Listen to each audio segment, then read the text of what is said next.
Définir une stratégie pour investir dans les cryptos, quels sont les différents types de stratégies qui existent et quelles sont celles que vous allez pouvoir adapter à votre profil? C'est ce que nous allons voir dans cette vidéo. Bienvenue sur la chaîne La Crypto by Joe, moi c'est Jonathan et ma mission est d'éduquer sur l'investissement dans les cryptos. Je ne fais pas de conseils financiers, je partage juste du contenu à but pédagogique et éducatif. Cet épisode sera composé de 4 parties. Une première partie sur l'introduction à l'investissement en crypto, une deuxième partie où je vous présenterai différents types de stratégies d'investissement, une troisième partie qui portera plus sur la gestion du risque et le money management, et une quatrième partie où je vous délivrerai 4 conseils pour bien débuter. Et donc je vous propose tout de suite de commencer par l'introduction. Donc pour démarrer, je voudrais vous partager la vision de l'investisseur qui se met en opposition, selon moi, à la vision d'un trader. On associe souvent les cryptos au trading, aux performances importantes et rapides. Moi, je vais adopter plus une position d'investisseur où je vais avoir une vision à plus long terme. Dans ma définition de l'investissement, c'est quelque chose qui apporte de la valeur dans le temps. Et donc, quand on se positionne sur des projets, c'est avec un minimum de conviction et sur une durée plus ou moins longue, mais en tout cas, on va généralement pas avoir pour projet de revendre dans les heures, les minutes, voire les jours qui suivent. Donc ça, c'est une vision qui va être propre à chacun. En tout cas, c'était important pour moi de vous partager la mienne. Concernant l'opportunité que représentent les cryptos, il ne fait pas trop de doute sur le fait que ce soit la classe d'actifs qui soit la plus explosive. En tout cas, c'est celle sur laquelle moi, je vais plutôt me positionner en vue de faire fructifier du coup mon patrimoine financier. Et on regardera tout à l'heure un peu les performances. C'est l'actif qui a surperformé l'ensemble des autres actifs. Et donc, c'est en ça que ça représente une opportunité de gagner de l'argent, une opportunité de faire fructifier son patrimoine financier, mais aussi, dans un second temps, en tout cas, c'est pas forcément la raison pour laquelle les gens se portent sur le marché, mais c'est également un marché d'avenir et donc ça peut être intéressant. En tout cas, moi, ça m'intéresse de me renseigner sur les projets et de participer du coup à l'émergence de cette nouvelle classe d'actifs, de la technologie blockchain et des évolutions que cela va apporter dans notre usage quotidien. Même si aujourd'hui, ce n'est pas forcément très visible, c'est quelque chose qui se fait en fond et qui arrivera dans les années qui viennent, et peut-être que ce sera même jamais visible, tout comme aujourd'hui, très peu de gens, et moi y compris, comprennent comment fonctionne Internet, et pourtant on l'utilise tous les jours. Ceci étant dit, il n'en demeure pas moins que c'est également une classe d'actifs qui présente des risques, notamment liés à la volatilité. Si on peut gagner beaucoup, c'est aussi qu'on peut perdre beaucoup. Et donc ça, c'est vraiment un élément très important à prendre en considération. Je ne pense pas que ce soit une classe d'actifs qui corresponde à tout le monde, parce qu'il faut pouvoir psychologiquement supporter des pertes et également des profits, mais surtout des pertes quand on a un portefeuille qui peut perdre de la valeur et qu'on est arrivé peut-être un peu sans stratégie, sans plan d'entrée, sans plan de sortie, qu'on va prendre des mauvaises décisions. Voilà, il faut pouvoir accuser également parfois ces moments où le cours va baisser fortement. Donc la volatilité, elle marche dans les deux sens, autant à la hausse qu'à la baisse. Donc ça représente également un risque important de perte en capital. Les cryptos existent depuis une quinzaine d'années, en tout cas pour Bitcoin. Les autres sont encore plus récentes. On est pour moi au début de rien. Hein. C'est un laboratoire d'expérimentation où tout un tas de projets se créent et disparaissent également. Donc des possibilités de gains, il y en a, des pertes également. Voilà, donc il faut être conscient de ça. C'est qu'il y a beaucoup de potentiel, mais également il y a beaucoup de risques associés. Et je dirais que la majorité des projets crypto disparaîtront dans les années qui viennent. C'est en partie pour ça qu'il est très important du coup d'établir une stratégie, d'avoir un plan et de s'y tenir autant que possible. Ensuite, si on regarde le cours du Bitcoin, sur lequel on a un peu plus d'historique puisque ça commence en 2029, fin 2029, on voit qu'on a comme ça des phases successives de hausse, ensuite des baisses, des hausses, des baisses, des hausses, des baisses, etc. Mais qu'on est sur une tendance qui est clairement haussière, en tout cas depuis que le Bitcoin existe, même si effectivement on va connaître des corrections très importantes, alors plus ou moins importantes, hein, il y a des corrections de 15%, 30%, mais il y en a jusqu'à 80%. Généralement, ça dure à peu près un an, hein, le marché baissier. En tout cas, historiquement, quand on regarde l'histoire de la courbe du Bitcoin, on voit qu'il y a des corrections qui durent généralement comme ça à peu près un an, comme on vient de vivre récemment en 2022, et depuis 2023 on a une reprise du marché, Et je dirais que la tendance est quand même haussière. Et c'est aujourd'hui aussi ce qui fait que les cryptos sont une opportunité intéressante d'investissement. C'est le fait qu'il y ait un afflux de capitaux vers cette nouvelle classe d'actifs, que de plus en plus d'acteurs institutionnels de la finance traditionnelle également s'y intéressent, au-delà des particuliers qui aussi de plus en plus s'intéressent. C'est qu'on a un engouement quand même autour de cette classe d'actifs qui se fait de plus en plus présent. Pour autant, il y a quand même des risques associés, comme on l'a vu tout à l'heure. La volatilité reste présente. Je vous propose maintenant de passer à la deuxième partie et de vous présenter du coup 4 stratégies d'investissement. Alors les 4 stratégies que je vous propose de voir maintenant, c'est le HODL, le DCA, le DVA et le rebalancing. Alors, c'est des mots qui sont peut-être un petit peu barbares, des acronymes qui, pour l'instant, ne veulent pas dire grand-chose, mais on va prendre le temps de les expliquer un par un. Donc, pour commencer, le HODL. Alors, le HODL, pour la petite histoire, ça vient d'une faute de frappe, puisqu'à la base, c'est hold, du verbe anglais tenir, qui correspond en fait à tenir ses positions dans le sens où on achète, on garde et on ne vend pas. Donc, peu importe le cours des marchés qui monte, qui baisse, on garde nos cryptos, on conserve du coup les cryptos qu'on a achetés, peu importe ce qui se passe sur le marché. Alors c'est une stratégie qui est relativement simple puisqu'elle consiste à acheter une crypto et à la détenir sans du coup se soucier des prix, à savoir est-ce que j'en rachète, est-ce que j'en revends. C'est juste j'accumule, j'en achète et je la garde, peu importe ce qui se passe. Ça représente un potentiel de gain important sur le long terme. Pour celui qui a acheté du Bitcoin en 2010, qu'il a conservé jusqu'à aujourd'hui, effectivement, il est très fortement en bénéfice. Donc c'est simple, un potentiel de gain qui est assez significatif, mais pour autant, ça présente un risque, c'est-à-dire que pour qu'il y ait des gains significatifs, il faut que la crypto soit toujours existante dans les années qui viennent, et comme je vous disais tout à l'heure, la majorité des projets crypto disparaîtront. Donc il faut quand même avoir une foi un peu inébranlable sur la crypto dans laquelle vous allez investir avec cette stratégie-là. Donc elle a l'avantage d'être passive, en revanche, elle peut également vous coûter, dans le sens où pendant un marché baissier, du coup, votre portefeuille va perdre beaucoup en valeur et donc ça peut représenter un coût sur opportunité puisque cet argent-là, ce capital-là, du coup, il est immobilisé et ne peut pas servir à d'autres investissements. Également, il ne bénéficie pas du coup du potentiel de surfer sur les cycles et de pouvoir vendre. Alors, on n'a pas la prétention de vendre au top et d'acheter au bas du marché, mais il y a quand même des vagues de hausse et de baisse et du coup, on s'empêche du coup des gains substantiels en suivant les cycles, sous réserve qu'ils se répètent bien sûr. Les performances passées ne préjugent pas des performances futures, sauf que jusqu'à preuve du contraire, les cycles du coup perdurent et sur cette base-là, on peut rester optimiste sur l'avenir du Bitcoin et des cryptos d'une manière générale. Moi personnellement, c'est pas une stratégie que j'adopte, sauf je dirais peut-être pour Bitcoin, puisque je suis rentré dedans en 2017, donc ça va faire 6 ans, et c'est vrai qu'il y a des achats que j'ai toujours pas vendus. Donc je suis largement en bénéfice, mais j'aurais pu faire fructifier ce capital du coup nettement mieux si j'avais agi différemment. Ensuite, le dollar cost average, donc qu'on appelle couramment le DCA, vous en avez peut-être déjà entendu parler, en tout cas c'est un terme qui est très fréquent dans l'investissement crypto, mais pas que, on l'entend également aussi beaucoup en bourse. Donc en fait, c'est un concept qui consiste à investir un montant fixe dans une crypto à un intervalle régulier, et quel que soit le prix de la crypto.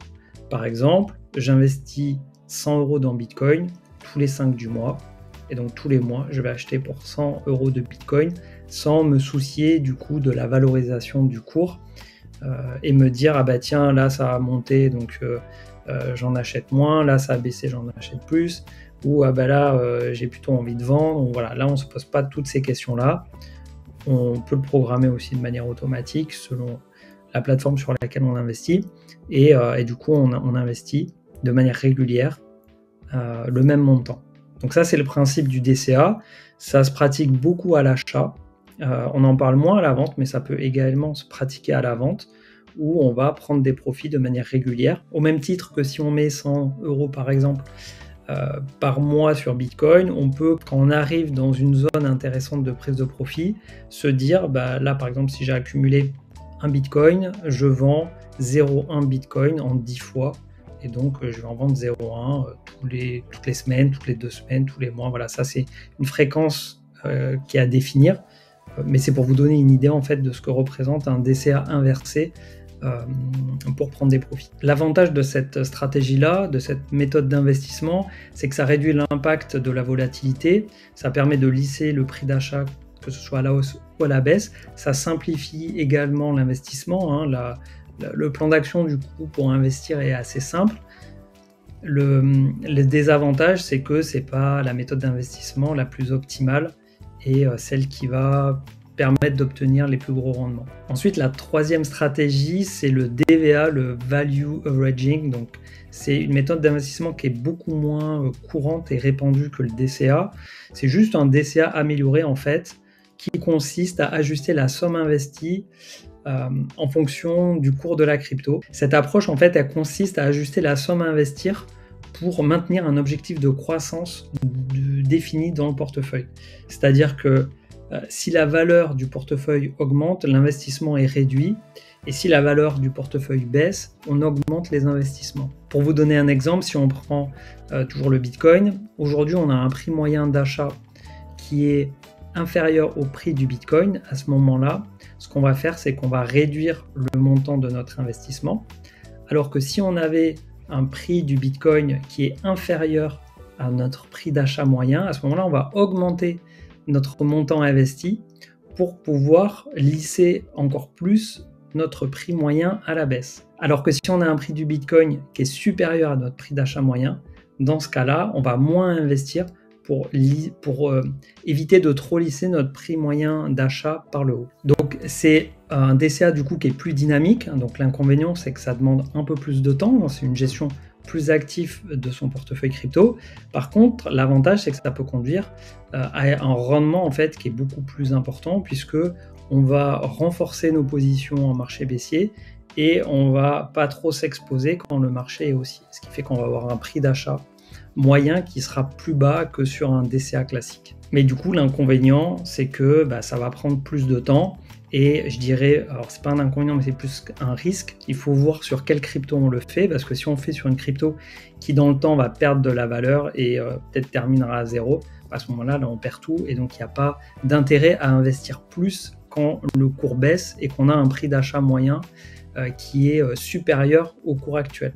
C'est-à-dire que si, par exemple, la crypto perd de la valeur et qu'on se dit « Ah bah tiens, je vais lisser mon prix d'achat par le bas et je vais renforcer », si c'est une crypto qui est en train de partir à zéro, c'est un puits sans fond et donc on peut y perdre beaucoup aussi. Donc il faut bien choisir les actifs sur lesquels on peut mettre en place cette stratégie. Alors la quatrième stratégie que je voulais vous présenter, c'est du rééquilibrage de portefeuille qu'on appelle rebalancing. Pour vous donner un exemple, j'ai choisi 4 cryptos pour mon portefeuille. Je voudrais avoir 50% de Bitcoin, 25% Ethereum, 12,5% d'une autre crypto et 12,5% d'une quatrième crypto. Et donc en fait, ce que je vais faire, c'est que de manière régulière, je sais pas, toutes les semaines ou tous les mois, je vais voir comment les cours de chacune de ces cryptos ont évolué, quel est le pourcentage du coût de chacune, et je vais le réajuster comme ça. C'est-à-dire que si je veux avoir 50% de Bitcoin, que le Bitcoin du coup prend beaucoup de valeur par rapport aux autres et que je monte à 55 ou 60%, quand je vais réajuster, du coup je vais vendre du Bitcoin qui a pris de la valeur pour racheter du coup des autres cryptos qui elles ont potentiellement du coup perdu de la valeur, en tout cas versus Bitcoin. Et donc comme ça en fait de manière régulière je vais réajuster mon portefeuille. Alors c'est une stratégie qui peut demander plus ou moins de temps selon la fréquence à laquelle vous le faites. Si vous le faites une fois par mois ou une fois par an, c'est pas quelque chose qui va prendre beaucoup de temps. Après si vous le faites tous les jours, là par exemple ça peut devenir assez vite chronophage. En plus ça multiplie le nombre d'opérations et donc les frais associés, donc je suis pas sûr que ce soit une bonne idée. Je pense que une fois toutes les 2 semaines ou une fois par mois, je pense que c'est largement suffisant. Le gros avantage de cette stratégie-là, c'est que ça permet de revendre des cryptos quand elles ont surperformé les autres et d'acheter des cryptos quand elles ont sous-performé les autres. Donc après, pour ça, il faut quand même avoir un portefeuille qui soit bien réfléchi et donc les cryptos que vous allez mettre à l'intérieur. Mais du coup, pour moi, clairement, il y a un potentiel qui est intéressant sur cette stratégie-là, même si ce n'est pas une stratégie que j'applique dans mes portefeuilles. Je trouve qu'elle est intéressante et c'est pour ça que je voulais vous la partager. Après, à vous de voir si c'est quelque chose qui peut vous correspondre. Donc vous l'aurez compris, chacune de ces stratégies présente des avantages et des inconvénients. Elles ont chacune des risques associés. Elles prennent également chacune plus ou moins de temps selon la gestion active qu'on va faire. Et du coup, à vous de voir ce qui peut vous convenir et ensuite d'établir un plan qui sera ensuite très important de respecter. Je vous propose maintenant d'aborder une notion qui est vraiment essentielle pour bien réussir ses investissements en crypto, qui est la gestion du risque et le money management. Donc derrière ça, il y a plusieurs éléments que je voulais vous partager. Donc le premier, c'est la volatilité du marché, on en a déjà parlé, mais il est quand même essentiel de rappeler que les cryptos sont un marché volatile. C'est important de comprendre, mais aussi d'accepter en fait la volatilité qui est assez, je dirais, intrinsèque, propre au marché crypto, même si on la retrouve également dans d'autres classes d'actifs, mais la crypto aujourd'hui est quand même la classe d'actifs où la volatilité est la plus forte. Et donc voilà, il faut bien la comprendre et il faut l'accepter. En tout cas, si vous voulez vous lancer dans l'investissement ou si vous investissez déjà dans les cryptos, c'est quelque chose que vous devez absolument accepter si vous voulez réussir vos investissements. Ensuite, c'est la notion de responsabilité. Quand vous investissez de l'argent que vous avez gagné durement, il est important de le respecter, il est important du coup de ne pas faire n'importe quoi avec. Donc il faut bien réfléchir avant d'investir dans un projet. Et également, il faut investir de l'argent dont on n'a pas besoin au quotidien. Je déconseille fortement d'aller prendre un crédit, quel qu'il soit, pour acheter des cryptos.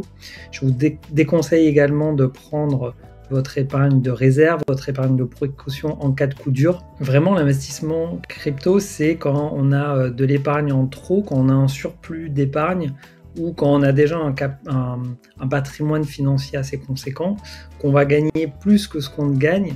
À ce moment-là, on peut se permettre d'en mettre une partie en crypto. Et au passage, petite précision, c'est très important également pour vous détacher de vos émotions. Ensuite, l'allocation des fonds, ça va être quelle est la part de votre patrimoine financier que vous allez dédier aux cryptos.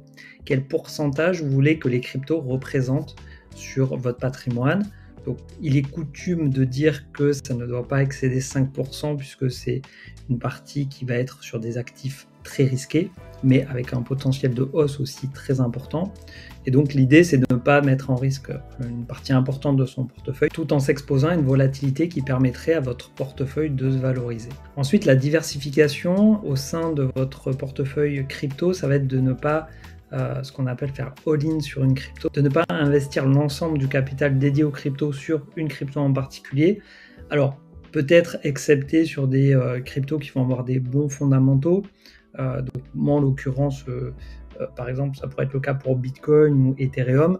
Maintenant, je n'irai pas le faire sur une crypto à faible capitalisation où le risque de perte va être beaucoup plus élevé. Donc, c'est dans le cadre où vous voulez vous exposer un peu plus aux altcoins, aux cryptos qui vont être à faible capitalisation, c'est d'en choisir plusieurs et de diversifier du coup votre portefeuille crypto sur différents cryptos, sur différents secteurs d'activité également, pourquoi pas. Au même titre, selon les montants que vous avez investis en crypto, ça peut être d'être sur plusieurs plateformes. Si vous utilisez des portefeuilles froids type Ledger, peut-être diversifiez-vous aussi. On a vu encore récemment que Ledger n'était pas infaillible. Donc il existe d'autres fournisseurs de portefeuilles hardware wallet. Si vous voulez protéger vos clés privées, si vous voulez avoir la possession de vos clés privées et que ça nécessite une validation manuelle. Après ça, c'est un sujet sur la sécurité qu'on abordera dans un prochain épisode, mais ça peut être également, quand on parle de diversification, c'est pas forcément uniquement en termes de crypto, ça peut être en termes de plateforme et en termes de portefeuille où on détient les clés privées. Alors ensuite, on a la gestion du capital sur chaque opération. Donc ça, en fait, l'idée, c'est de déterminer, quand vous voulez rentrer dans une crypto, c'est un montant ou un pourcentage du capital que vous voulez investir sur cette crypto. Et si vous voulez rentrer en plusieurs fois sur ce projet, si vous utilisez par exemple la méthode d'investissement DCA ou DVA, de déterminer du coup quelle est l'enveloppe, quel est le montant ou en pourcentage que vous voulez dédier à cette crypto par rapport à l'ensemble de votre portefeuille. Alors l'utilisation de stop loss et take profit, ce sont des termes de plus de trading. Un stop loss, ça permet en fait de déterminer un prix en dessous duquel, si le cours de la crypto passe, dans le cadre d'une baisse, la crypto sera automatiquement vendue. Donc par exemple, aujourd'hui le Bitcoin il est à 42 500, je dis si sur ce que je détiens en Bitcoin, si par exemple j'ai un Bitcoin, je dis que si le cours descend en dessous des 40 000, il est automatiquement vendu parce que je considère que s'il part en dessous de 40 000, peut-être qu'il va continuer de descendre et que je veux préserver du coup mon capital. Je dis par exemple que le Bitcoin doit être vendu à 40 000, donc ça c'est quelque chose qui peut se programmer. C'est ce qu'on appelle un stop loss, du coup, pour vendre automatiquement une partie, toute ou partie de ces cryptos. Et on a la même chose pour la vente plutôt en prise de profit. Donc ça s'appelle un take profit, prendre des profits. Et donc là on va dire, toujours pour reprendre l'exemple de Bitcoin, si Bitcoin atteint son record historique, par exemple 69 000, je veux vendre mon Bitcoin, donc à ce moment-là je positionne un ordre de vente à 69 000 $. Et donc le jour où Bitcoin atteint les 69 000 $, le Bitcoin peut être vendu automatiquement. Après, quand je dis automatiquement, les stop loss et les take profit, en fait, ça peut être des ordres qui sont déjà enregistrés dans des plateformes, mais ça peut aussi être des alertes qui vont vous faire déclencher des actions derrière pour vendre. Par rapport à ça, moi, je n'ai pas de stop loss, j'utilise jamais de stop loss. Je pars du principe que soit les cryptos vont faire des multiples, vont atteindre mes cibles de vente et à ce moment-là, je vais avoir plusieurs paliers de take profit, soit elles iront à zéro et à ce moment-là, j'aurai perdu mon investissement initial. Le dernier point, c'est la réévaluation régulière de son portefeuille. Là, l'idée, c'est donc du coup de manière régulière, donc à voir si c'est toutes les semaines, tous les mois, tous les 6 mois, tous les ans en fonction du temps que vous souhaitez consacrer à la gestion de ce portefeuille. C'est de voir un peu, faire un point, un bilan sur votre stratégie, où en est votre portefeuille et éventuellement d'arbitrer, de prendre des décisions par rapport à votre plan. Ce qui est important par rapport à ça, c'est que ces décisions doivent être rationnelles, doivent être construites de manière logique et surtout pas soumises aux émotions. Pour finir sur cette partie, je dirais que l'association de la gestion du risque et du money management, c'est une approche qui va permettre aux investisseurs de mieux contrôler leur capital et de minimiser les risques, tout en restant flexible face à la volatilité du marché. Et donc je vous invite à prendre le temps de bien réfléchir à tous ces différents points et à les adapter dans votre stratégie. Je vous propose maintenant de voir 4 conseils pour bien débuter dans l'investissement crypto. Le premier, on l'a déjà évoqué, c'est le fait d'investir de l'argent dont on n'a pas besoin au quotidien. C'est quelque chose de vraiment essentiel, que vous investissiez dans l'immobilier, dans la bourse, mais peut-être encore plus dans les cryptos. Vraiment, ne prenez pas de l'argent dont vous avez besoin au quotidien. La raison principale, au-delà de vous mettre en risque, c'est de mal gérer vos émotions ou d'avoir des émotions en fait qui vous font prendre des mauvaises décisions d'investissement. Ça va vous générer du stress, un sentiment d'insécurité et vraiment l'objectif pour moi c'est d'investir sereinement. Le marché crypto est un marché volatile, donc déjà de base c'est quand même pas évident d'investir sereinement et donc investir de l'argent dont on a besoin au quotidien, c'est du coup vraiment pas utile. Si vous n'avez pas de quoi investir aujourd'hui, occupez-vous de vos finances, prenez votre gestion financière en main, mettez de l'épargne de côté, ayez un matelas de sécurité et seulement si ensuite vous avez un surplus d'épargne, à ce moment-là, vous pouvez vous tourner vers les cryptos pour investir.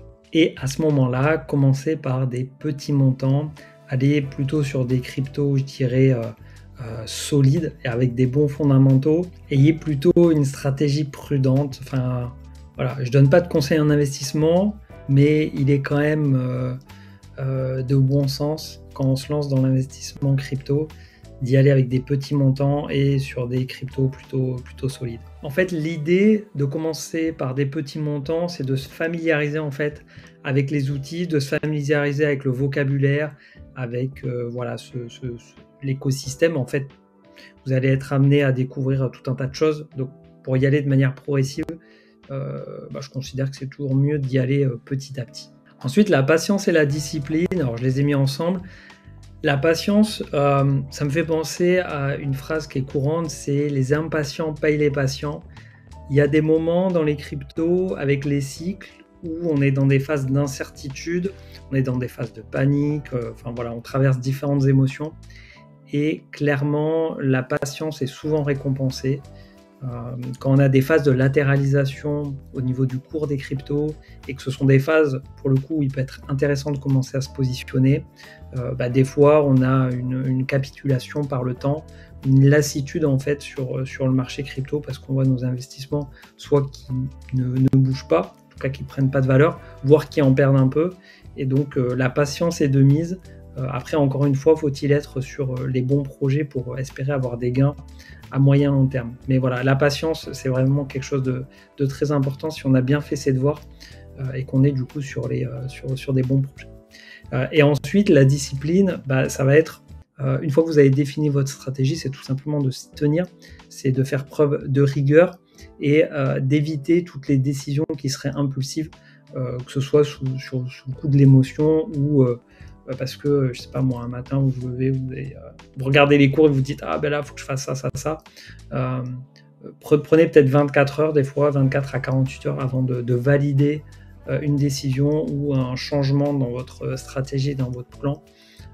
Voilà, donc patience et discipline sont des vertus très importantes pour être un bon investisseur crypto. Et pour finir, je vous conseillerais de vous informer et de vous former de manière continue. Moi, ça fait plus de 6 ans du coup que je suis investi sur le marché et j'apprends toujours des choses et j'en apprendrai toujours dans les années qui viennent, tout simplement parce que c'est un écosystème qui évolue très vite. Si on peut faire le parallèle avec l'intelligence artificielle, c'est pareil. On ne peut pas tout savoir, tout connaître, ça va beaucoup trop vite pour nos cerveaux.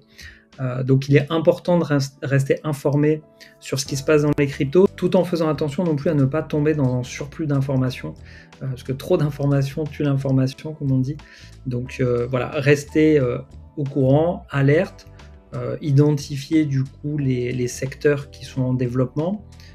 Ça, c'est quelque chose qui me semble intéressant. Voir aussi un peu comment évoluent les technologies, découvrir des nouveaux projets, mais sans pour autant aller tout le temps être dans, je dirais, le sensationnel et les événements qui finalement n'ont que très peu d'importance. Comme je l'ai dit précédemment, dans un épisode précédent, il faut rester éloigné du bruit de marché. Donc voilà, pour ça, il faut se former, il faut s'éduquer, mais sans pour autant être la tête dans les graphiques et dans les news. Donc pour ça, vous avez du contenu dans des livres, vous avez du contenu sur YouTube également. Donc vraiment, au niveau information et formation, il y a de quoi faire. D'ailleurs, j'en profite pour vous proposer mon guide gratuit du coup pour démarrer dans les cryptos. Il est disponible dans le lien en description. C'est un guide qui fait 32 pages, qui se lit en 15-20 minutes et qui reprend du coup l'ensemble des bases pour investir dans les cryptos sous format texte du coup, puisque c'est un peu comme ce que je propose aujourd'hui dans cette série d'épisodes, mais en format plus synthétique, plus concis de 32 pages. On arrive à la fin de cette vidéo, j'espère qu'elle vous aura plu. Si c'est le cas, je vous invite à mettre un petit like, ça fait toujours plaisir parce que ça m'aide au référencement et du coup c'est un moyen de m'aider gratuitement dans la création de contenu. Si vous n'avez pas vu encore les 2 premiers épisodes, je vous invite à aller les regarder. On se donne rendez-vous du coup la semaine prochaine pour l'épisode 4 où je vous montrerai pas à pas comment acheter vos premières cryptos. Pour ne pas louper sa sortie, je vous invite à vous abonner et à activer les notifications sur la cloche. Et je vous dis à la semaine prochaine, portez-vous bien.